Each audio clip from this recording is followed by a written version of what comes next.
నమస్తే, నేను మీ జాహ్నవి. మనకు అనేక రకాల హెల్త్ ఇష్యూస్ వస్తూ ఉంటాయి కదా.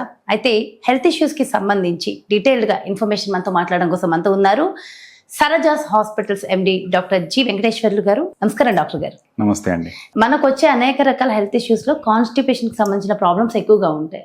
అయితే మనకి ఫైల్స్ వస్తూ ఉంటాయి, చాలా మందిలో ఫైల్స్ ఉంటాయి. ఫైల్సే కాకుండా అక్కడ వచ్చే ఆ పెయిన్, మంటని ఫెస్టులా అని అంటారు కదా సార్. అసలు ఏంటి ఫెస్టులా, అసలు దేనికి వస్తుంది ఒకసారి? సో జనరల్గా ఏంటంటే మలద్వారంలో మనకు చాలా రకాల సమస్యలు ఉంటా ఉంటాయి. దాంట్లో ముఖ్యమైన సమస్యలు వచ్చేసేసి ఫైల్స్, ఫిషర్స్, ఫిస్టులా అంటారు. ఫిస్టులా చూసినట్లయితే మనకి ఇది కొంచెం క్లిష్టతరమైన సమస్య అన్నమాట. ఫిస్టులా అంటే ఏంటంటే మలద్వారం బయట ఒక హోల్ ఏర్పడి, అంటే ఒక చిన్న రంధ్రం ఏర్పడి దాని నుంచి చీము గారుతూ, ఆ రంధ్రం నుంచి మలద్వారం లోపల కూడా ఇంకొక రంధ్రం ఏర్పడి, ఆ రెండింటి మధ్యలో ఒక ట్యూబ్ లాంటి, అంటే ఒక చిన్న నాళం లాంటి పుండు ఏర్పడినట్లయితే దాన్నే ఫిస్టులా ఇనానో అంటారు. మనకు వాడుక భాషలో అయితే దాన్ని లూటి అంటారు.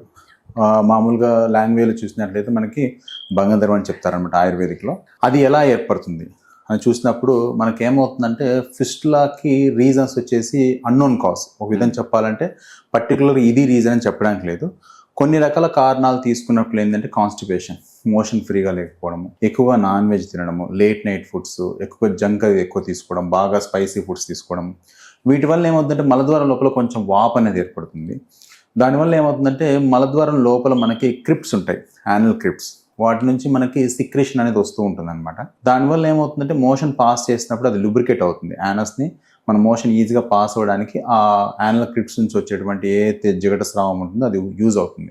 ఎప్పుడైతే ఆ యానల్ క్రిప్ట్ బ్లాక్ అవుతుందో, లేదు ఏదైనా ఇన్ఫెక్టెడ్ మెటీరియల్ లోపలికి వెళ్తుందో, ఆటోమేటిక్గా మనకి యానల్ గ్లాండ్ అనేది ఇన్ఫెక్ట్ అయిపోయి బయట ఒక పెద్ద గడ్డ లాంటిది ఏర్పడడం కానీ, లేదు బయట ఒక చిన్న హోల్ పడి దాంట్లో నుంచి చీము రావడం అనేది జరుగుతూ ఉంటుంది అనమాట. సో ఇట్లా ఈ ఎక్కడైతే లోపల ఇన్ఫెక్షన్ స్టార్ట్ అవుతుందో, బయట ఎక్కడైతే చీము ఏర్పడుతుందో అక్కడి నుంచి ఇక్కడికి ఒక చిన్న ట్యూబ్ ఏర్పడుతుంది, ఒక నాళం లాంటిది ఏర్పడుతుంది. దాన్నే ఫిస్టులా ఇనానో అంటారు. అయితే ఫైల్స్ కి, ఫిషర్స్ కి, ఫిస్టులాకి ఆ డిఫరెన్సెస్ ఎలా తెలుసుకోవాలి? సో జనరల్గా ఏంటంటే మలద్వారం దగ్గర ఏ ప్రాబ్లం వచ్చినా అందరూ ఏమనుకుంటారంటే నాకు ఫైల్స్ వచ్చినాయి చెప్తా ఉంటారు. కామన్ గా తెలిసింది అందరికీ అదే అయిపోయింది. ఇంకోటి ఏంటంటే డాక్టర్ దగ్గర పోయినా కానీ ఫస్ట్ వాళ్ళు అదే చెప్తారు, సిమ్టమ్స్ చెప్పండి మీకు ఏమైందని అంటే నాకు ఫైల్స్ అని అంటూ ఉంటారు. కాకపోతే ఏంటంటే జనరల్గా పైల్స్ అనేవి చాలా తక్కువగా ఉంటాయి, అంత ఈజీగా ఉండవు. సో పైల్స్ అంటే ఏంటంటే మలద్వారం లోపల ఉన్నటువంటి రక్తనాళాలు కిందికి సాగుతాయి అన్నమాట. వాటిని హిమరాయిడ్స్ అంటారు. వాడుక భాషలో వాటిని మనం పైల్స్ అని చెప్తా ఉంటారు, అర్షమోళ్ళు అని చెప్తా ఉంటారు. సో వాటికి రీజన్స్ వేరు. ఎక్కువసేపు స్ట్రెయిన్ చేయడం వలన, అంటే మోషన్ కోసం, టాయిలెట్ కోసం ఎక్కువసేపు కూర్చోవడం బాత్రూంలో, వాటి వల్ల ఏమవుతుందంటే వాటిపైన ఉన్నటువంటి రక్తనాళాల మీద ఒత్తిడి పెరిగి మనకు ఆ రక్తనాళాల కిందికి సాగడం జరుగుతుంది అనమాట.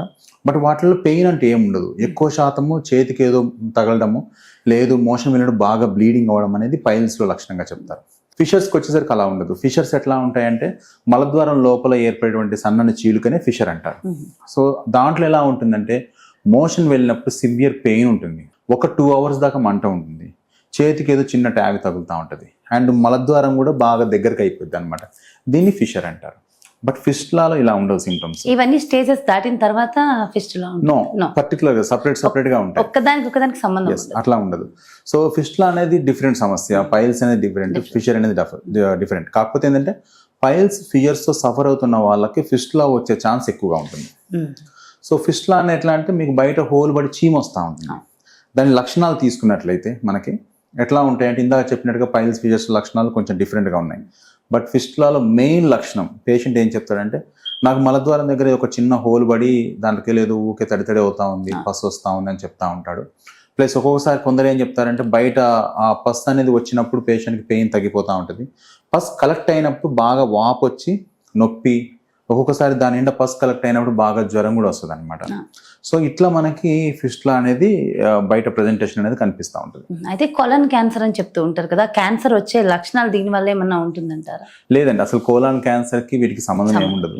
కాకపోతే ఏంటంటే కోలాన్ క్యాన్సర్స్ కానీ, ఐబిడిస్, ఇన్ఫ్లమేటరీ బౌల్ డిసీజెస్ కానీ ఇట్లాంటి వాళ్ళలో ఫిస్టులాస్ వచ్చే ఛాన్స్ ఎక్కువగా ఉంటుంది.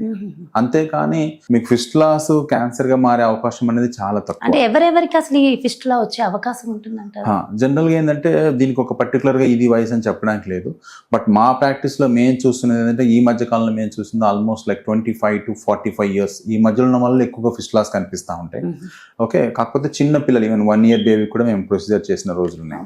సో కాబట్టి కాబట్టి ఏంటంటే క్రిప్ట్, యానల్ క్రిప్ట్ అనేది అందరిలో ఉంటుంది చిన్న అంటే పిల్లల నుంచి. రీజన్ ఇది కాజ్ ఇది అని ఏం లేదు లేదు, అందుకే చెప్తున్నా కదా, 1 year బేబీ ఏం తింటుంది, వాళ్ళైతే ఏం నాన్ వెజ్ అట్లా ఏం తినరు కదా, సో వాళ్ళందరూ కూడా మిల్క్ ఫీడింగ్ మీద ఉంటారు. బట్ స్టిల్ యానల్ క్రిప్ట్ కానీ బ్లాక్ అవుతే డెఫినెట్ గా మనకి ఫిస్టులాస్ అనేవి ఫామ్ అవుతాయి. అందుకే ఫిస్టులాకి అన్నోన్ కాజ్.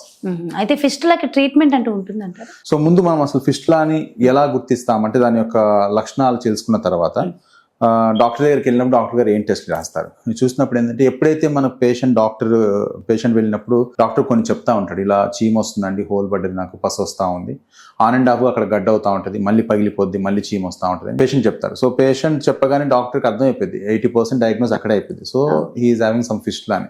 కాకపోతే ఏంటంటే ఫిస్టులాస్లో డిఫరెంట్ టైప్ ఆఫ్ ఫిస్టులాస్ ఉంటాయి.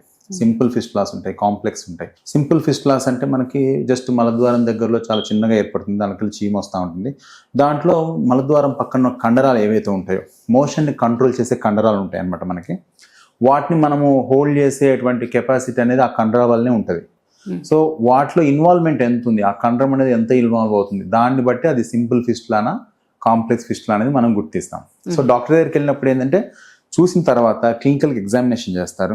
చేసిన తర్వాత లోపల ఓపెనింగ్ ఎక్కడుంది, ట్రాక్ యొక్క లెంత్ ఎక్కడుంది, ఎంత డెప్త్ నుంచి పోతుంది, ఇవే కాకుండా పేషెంట్కి ఏమన్నా కోలాన్ సంబంధించి ఏమైనా ఇబ్బందులు ఉన్నాయా, క్యాన్సర్ అట్లా ఏమైనా ఉందా, ఐబీడీస్ ఉన్నాయా, ఇవన్నీ రూల్ అవుట్ చేసిన తర్వాత డయాబెటిక్ పేషెంటా, ఇవన్నీ రూల్ అవుట్ చేసిన తర్వాత మనం ట్రీట్మెంట్కి వెళ్తాం అనమాట. సో దీనికోసమని కొన్ని టెస్టులు కూడా చేస్తారు, లైక్ ఎండో యానల్ స్కాన్ అని, ఎంఆర్ఐ ఫిస్టులోగ్రామ్ అని. సో వీటి ద్వారా కూడా మనకి అసలు ఫిస్టులా అనేది ఎలా ఉంది, ఎంత కాంప్లెక్స్ ఉంది, సింపులా ఏందని తెలుస్తుంది. దాన్ని బట్టి తర్వాత మనం ట్రీట్మెంట్ ప్రోటోకాల్ అనేది ఫాలో అవుతాం. ఓకే, అంటే ఎలాంటి ట్రీట్మెంట్ తీసుకోవడం ఎక్కువ బెనిఫిట్ చేస్తుంది? ఎస్, సో జనరల్గా ఏంటంటే మనకి ఫిస్టులాస్కి చాలా రకాల ట్రీట్మెంట్స్ ఉన్నాయి. ఎలోపతి వైపుకి వెళ్ళినట్లయితే మనకి fistulotomy, fistulectomy, laser procedures, rectal advancement flap, fibrin glue, ఇట్లా డిఫరెంట్ టైప్ ఆఫ్ ప్రొసీజర్స్ ఉన్నాయన్నమాట. సో ఒక డిసీజ్కి ఇన్ని రకాల ట్రీట్మెంట్స్ ఉన్నాయంటే అర్థం ఏంటంటే, సో ఏ ట్రీట్మెంట్ కూడా కరెక్ట్గా లేదు, పేషెంట్కి మళ్ళీ మళ్ళీ వస్తుందని అర్థం. ఓకే, బట్ మనకు ఆయుర్వేదానికి వచ్చినట్లయితే క్షారసూత్ర అని ఉంటుంది అనమాట. క్షారసూత్ర అనేది ఒక ఆయుర్వేదిక్ ట్రీట్మెంట్. దాంట్లో ఒక మెడికేటెడ్ ఆయుర్వేదిక్ థ్రెడ్ని ఏం చేస్తామంటే మనం ఫిస్టులా యొక్క ట్రాక్లో మనం అప్లై చేయడం జరుగుతుంది అనమాట. సో దాన్ని ఒక 3 to 4 weeks every week change చేస్తాం మనం, depends on length of the track. చేసినప్పుడు ఏంటంటే అప్రాక్సిమేట్ ఒక 6 to 8 weeksలోనే ఆ ఫిస్టులా అనేది కంప్లీట్గా కట్ త్రూ అయిపోయి హీల్ అయిపోతుంది. సో ఇక్కడ క్షారసూత్రనే ఎందుకు, మిగతా వాటిలో ఎందుకు మనకు ఫెయిల్యూర్ ఉంటుందంటే, ఫిస్టులోటమీ, ఫిస్టులెక్టమీ తీసుకున్నప్పుడు ఏమవుతుందంటే, ఈ ఫిస్టులా ట్రాక్ అనేది మలద్వారంలో పక్కన ఉన్నటువంటి కండరాలని క్రాస్ చేస్తూ లోపలికి వెళ్తుంది. సో ఇలా ఉన్నప్పుడు ఏమవుతుందంటే, మీరు ఏదైనా ప్రొసీజర్ చేయాల్సి వచ్చినప్పుడు కంపల్సరీగా ఆ కండరాలు కట్ చేస్తేనే మీరు లోపలికి వెళ్ళగలుగుతారు. అలా కట్ చేసినప్పుడు ఏమవుతుందంటే, పేషెంట్ మోషన్ ఎక్కువసేపు హోల్డ్ చేసుకోలేరు. తర్వాత గ్యాస్ కానీ మోషన్ కానీ వచ్చినప్పుడు ఏంటంటే వాళ్ళు ఎక్కువసేపు అసలు హోల్డ్ చేసుకోలేరు. అలాంటి పరిస్థితి వస్తుందని చెప్పి ఎలోపతి సర్జన్స్ కానీ ఎలోపతి వెబ్ ట్రీట్మెంట్స్ ఏవైతే ఉంటాయో వాటిని ఎట్లా అంటే కొంచెం వరకు తీసేయడం, కొంచెం లేజర్ చేయడం, ఓకే, సగం సగం చేసి వదిలిపెట్టడం జరుగుతుంది. దానివల్ల మళ్ళీ రికరెన్స్ అవుతూ ఉంటుంది అనమాట. బట్ క్షారసూత్ర అనేది అలా ఉండదు. ఈజీగా లోకల్ అనస్థిషియాలో అంతవరకే చిన్న మత్తి ఇచ్చేసేసి ఒక చిన్న థ్రెడ్ వేయడం జరుగుతుంది, క్షారసూత్ర అంటారు. సో దానికి ఒక 2-3 days రెగ్యులర్ డ్రెస్సింగ్ పిలుస్తాము. తర్వాత వీక్లీ వన్స్ ఒక 6 weeks 8 weeks అట్లా పేషెంట్ రెగ్యులర్గా ఫాలోఅప్కి వచ్చినట్లయితే 100% తగ్గిపోతుంది. ఇందాక చెప్పిన కాంప్లికేషన్స్ ఏముండవు, పేషెంట్ వాళ్ళ యాక్టివిటీస్ అన్ని చేసుకోవచ్చు.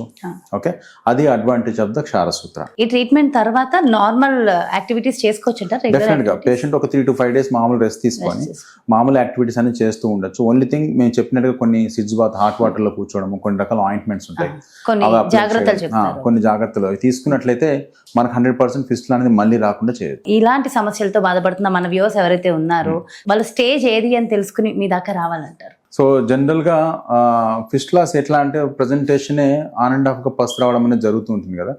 ఎప్పుడైతే మనకి పేషెంట్కి బయట హోల్ పడి చీమ వస్తూ ఉంది, లేదు మోషన్కి వచ్చే మార్గం నుంచి కూడా కొందరికి పసు వస్తూ ఉంటుంది. ఇలా ఉన్నప్పుడు ఏంటంటే ఒకసారి డాక్టర్ని కలవడం బెటర్. ఎందుకంటే వాళ్ళకి తెలియదు అది ఏ స్టేజ్ ఎలా ఉంటుంది అనేది. డాక్టర్ ఎగ్జామినేషన్ చేస్తే క్లియర్గా చెప్తారు. దాన్ని బట్టి అవసరమైతే ఎంఆర్ఐ కానీ మనం ఎండో యానల్ స్కాన్ సజెస్ట్ చేస్తాం.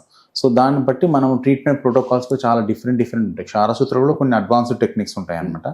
సో ఏ టెక్నిక్ దేనికి సెట్ అవుతుంది, ఎంత లెంత్ ఉంటే ఏ టెక్నిక్ చేయాలనేది డాక్టర్ డిసైడ్ చేస్తాడు. దాన్ని బట్టి మనం చేసినట్లయితే 100% రికరెన్స్ లేకుండా మనం చేయొచ్చు. ఫైనల్ గా ఏమైనా ఆహార నియమాలు ఉంటాయంటారా? డెఫినెట్గా జనరల్గా ఏంటంటే టైంకి ఫుడ్ తీసుకోవడం అనేది చాలా important. Western comforts maximum avoid చేయాలి. ఒకవేళ వెస్ట్రన్ కంఫర్ట్స్ ఉన్నట్లయితే పాటీ స్టూల్ వాడడం కానీ, పైల్స్ ఫిషర్స్ ఇందాక చెప్పినట్టుగా మోషన్ ఉండడం, కొంచెం నొప్పి మంట ఉంటుంది, రక్తం పడడం, దురద ఉండడం అట్లాంటినప్పుడు ఏంటంటే ముందుగానే డాక్టర్ గారు చూపించుకున్నట్లయితే మీకు ఫర్దర్గా ఈ ఫిస్టులాస్ ఫామ్ అయ్యే అవకాశం చాలా తక్కువగా ఉంటుంది అనమాట. సో తినే ఫుడ్లో కొంచెం వాటర్ కంటెంట్ ఎక్కువ ఉంటుంది చూసుకోవడము, నాన్ వెజ్ కంటెంట్ కానీ తక్కువ ఉంటుంది చూసుకోవడము, ప్లస్ ఈవినింగ్ టైం మ్యాక్సిమం తొందరగా 7 o'clock కల్లా ఫుడ్ అనేది కంప్లీట్ చేసినట్లయితే జనరల్గా ఈ కాన్స్టిపేషన్ ఇష్యూ ఉండదు.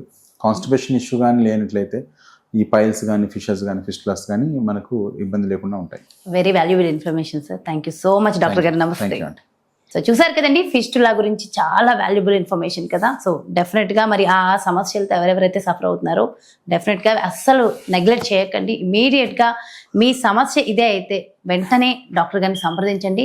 మరి మీరు డాక్టర్ వెంకటేశ్వర్లు గారిని సంప్రదించాలి. మరి డీటెయిల్స్ కావాలి అంటే మీకోసం క్రింద డిస్ప్లేలో నెంబర్స్ కూడా ఇవ్వడం జరుగుతుంది. సో డెఫినెట్గా ఫాలో చేయండి. నమస్తే.